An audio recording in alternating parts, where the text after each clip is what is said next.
Donc, on apprend tout le monde ensemble. J'apprends, Amir apprend, le Coco National apprend, puis en fin de semaine, on va apprendre ensemble comment on vit ça, comment on s'assure de travailler avec notre député, comment on s'assure de maintenir les liens, comment on s'assure que notre parti continue de vivre, d'exister, de se développer, comment nos associations locales veulent continuer de travailler avec les gens, parce qu'il n'y a pas 36 recettes, hein. Si on veut marquer l'imaginaire au Québec, si on veut, la prochaine fois, avoir plus de députés, si on veut avoir un programme enraciné dans la population, il n'y a pas 36 solutions. Il faut aller voir les gens. Il faut être là sur le terrain. Il faut être dans les médias, bien sûr, on ne s'en privera pas, mais il faut être sur le terrain. Donc, on va parler de tout ça en fin de semaine.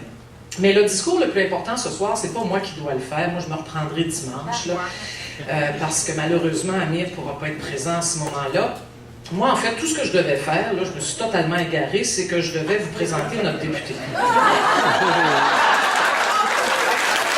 C'est un gars qui a travaillé dans son comté, c'est quelqu'un qui a travaillé pour tout le Québec, peut-être plus particulièrement pour des gens particulièrement vulnérables, donc pour les populations immigrantes. Je pense que c'est pas pour rien non plus qu'il a été élu dans un comté où il y a quand même une assez bonne proportion à l'ouest du comté de populations immigrantes qui ont voté pour lui, ce qui veut dire qu'on peut être de descendance ou être un immigrant relativement de fraîche date et voter de gauche et pour un parti souverainiste en passant.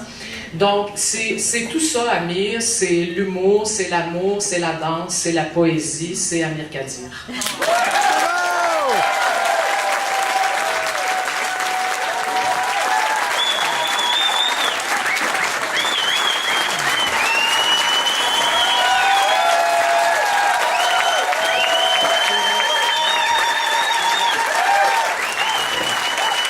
Je refuse que vos applaudissements ne s'adressent qu'à moi.